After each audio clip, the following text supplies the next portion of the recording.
এই কদিন বেলস পলসির কয়েকটা পেশেন্ট আমি দেখেছি, তখন মনে হলো একটা ভিডিও বানাই বেলস পলসি নিয়ে, কারণ আমাদের কাছে এই মুখ বেঁকে গেছে, অনেকে বলেন যে স্মাইল স্ট্রোক হয়েছে, মানে হাসির মতো মুখটা এরকম বাঁকা থাকে, তো তো অনেকে ভাবেন যে এটা একটা বেলস পলসি, এটা এক ধরনের ব্রেনের স্ট্রোক হয়েছে। আসলে বেলস পলসি হয় হচ্ছে ফেসিয়াল নার্ভের একটা পলসি, লোয়ার মোটর নিউরন পলসি, এবং সেটা অ্যাকিউট এবং ইউনিল্যাটারাল, মানে একদিকে হয় আর কি, এবং সাডেন অনসেট হয়।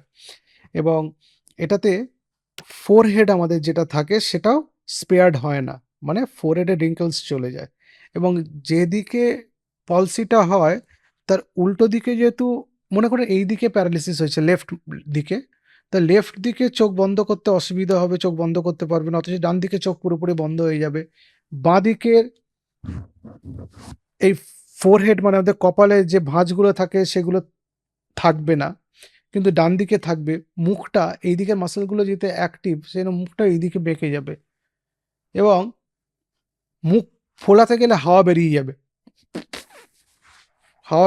মুখটা হাওয়া ধরে রাখতে পারবে না। এটা খুব কমনলি দেখতে পাওয়া যায়। যদি এর কারণ খুঁজতে হয়, কিছু কারণ হচ্ছে অজানা, যেটাকে ইডিওপ্যাথিক বলা হয়। ভাইরাল রিঅ্যাক্টিভেশনে হতে পারে, বিশেষ করে হার্পেস সিমপ্লেক্স ভাইরাস 1-এ ইনফ্লামেশন হয়, বা ইডিমা হতে পারে ফেশিয়াল নার্ভে, সেখান থেকে হয়। কি কি ট্রিগার ফ্যাক্টর থাকে? একটা আপার রেসপিরেটরি ইনফেকশন, 2 নম্বর ডায়াবেটিস মেলিটাস থাকলে হতে পারে, 3 নম্বর ঠান্ডা বা কোল্ড। এই শীতকালে অনেকগুলো পেশেন্ট আমরা পেয়েছি, মানে আমি পেয়েছি, ঠান্ডা কোল্ড ছিল, এবারে খুব শীত পড়েছিল তো। আর প্রেগনেন্সিতে হতে পারে, বিশেষ করে 3rd ট্রাইমেস্টারে। সুতরাং এগুলো হচ্ছে দ্য ট্রিগারিং ফ্যাক্টর। সিমটমস কি হতে পারে? যে সাডেন অনসেট একটা উইকনেস হলো, জিভের সামনে যেটা অ্যান্টিরিয়র 1/3 টেস্ট থাকবে না, যে কান যেদিকে অ্যাফেক্টেড হয়েছে সেদিকে কানে বেশি শুনবে, হাইপার অ্যাকিউসিস বলে। ফ্ল্যাটেন্ড ফোরহেড রিঙ্কলস, যে ফোরহেডে কপালে যে রিঙ্কলসগুলো থাকে সেগুলো আর দেখতে পাওয়া যাচ্ছে না, হঠাৎ করে গায়েব হয়ে গেছে। ড্রুলিং অফ স্যালাইভা হতে পারে, মুখ থেকে লালা পড়তে পারে, চোখ থেকে জল পড়তে পারে, বা চোখটা লাল হতে পারে। কি কি সাইন থাকে? সাইন হচ্ছে এই মুখটা একটু বেঁকা, চোখটা বন্ধ হচ্ছে না, চোখ পেশেন্টকে বন্ধ করতে বলা হলো সে পুরোটা বন্ধ করতে পারছে না, বা চোখটা তাকে বন্ধ করে বললাম শক্ত করে চেপে ধরে রাখুন, আমি খোলার চেষ্টা করবো, দেখবেন আপনি ইজিলি খুলে দিতে পারবেন যেদিকে প্যারালিসিস হয়েছে।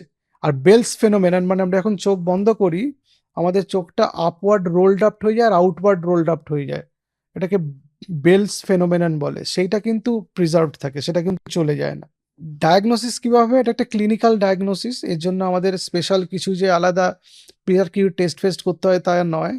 কিন্তু যদি এটা রেকারেন্ট হয় বা সারতে দেরি হয়, 3 সপ্তাহের বেশি থাকছে, যদি কোনো সেন্ট্রাল কজ আমরা জানতে চাই, তখন স্ক্যান ট্যান করতে হয়।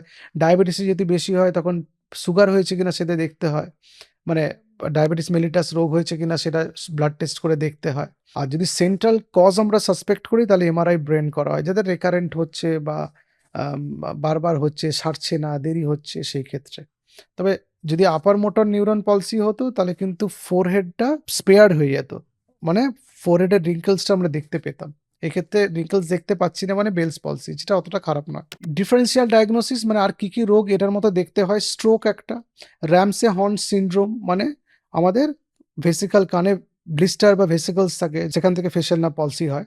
ব্রেন টিউমার, এটা একটা ডিফারেন্সিয়াল ডায়াগনোসিস। লাইম ডিজিজ বলে একটা ডিজিজ আছে, সেক্ষেত্রেও এটা হতে পারে, বোরেলিয়া বলে একটা ব্যাকটেরিয়ার মাধ্যমে এটা হয়। ট্রিটমেন্ট হচ্ছে কর্টিকোস্টেরয়েড যত তাড়াতাড়ি শুরু করা যায়, যদি viral infection suspected, antiviral, valacyclovir, acyclovir এগুলো দিয়ে ট্রিটমেন্ট করা, ফিজিওথেরাপি করা, চোখটা যাতে নষ্ট না হয়, এক্সপোজার কেরাটাইটিসে আর্টিফিশিয়াল টিয়ার ড্রপ দেওয়া বা লুব্রিক্যান্টস দেওয়া, যদি ব্যথা থাকে তাহলে অ্যানালজেসিক বা প্যারাসিটামল দেওয়া, এবং যত তাড়াতাড়ি স্টেরয়েড শুরু করা যাবে তত তাড়াতাড়ি রিকভারি হবে। প্রগনোসিস, মানে এটা ফিউচার আউটকাম, ট্রিটমেন্টটা খুব ভালো, 70-80% সেরে যায় মোটামুটি 6 মাসের মধ্যে, পুরো কিওর হয়ে যায়। যাদের কিওর হতে দেরি হচ্ছে তাদের ক্ষেত্রে আরও কিছু ব্যবস্থা আছে, সেগুলো করতে হয়, বা আরও কিছু পরীক্ষা আছে, সেগুলো করে দেখতে হয় যে কিছু গন্ডগোল হচ্ছে কিনা। কোন কোন ক্ষেত্রে সারতে দেরি লাগে? যে ডিলেড ট্রিটমেন্ট ইনিশিয়েশন হয়েছে, ট্রিটমেন্ট শুরু করতেই দেরি হয়েছে, বা ডায়াবেটিস মেলিটাস আছে, কারো সুগারের অসুখ আছে, বা কারো বয়স বেশি, এল্ডারলি পেশেন্ট, তাদের ক্ষেত্রে এটা হতে পারে, অথবা কমপ্লিট যাদের প্যারালিসিস হয় তাদের ক্ষেত্রেও এটা হতে পারে।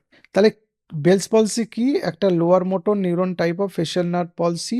এটার চিকিৎসা যত তাড়াতাড়ি স্টেরয়েড শুরু করা যায় ভালো, ফিজিওথেরাপির রোল আছে, নিজে, নিজে সারে, বিশেষ কোনো পরীক্ষা লাগে না।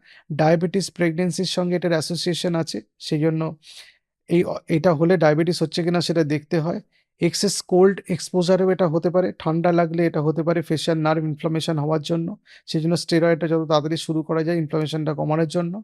আর স্টেরয়েড শুরু করতে যদি দেরি হয় তাহলে ট্রিটমেন্টে রিকভারিতেও দেরি হয়। ভালো থাকবেন। নমস্কার।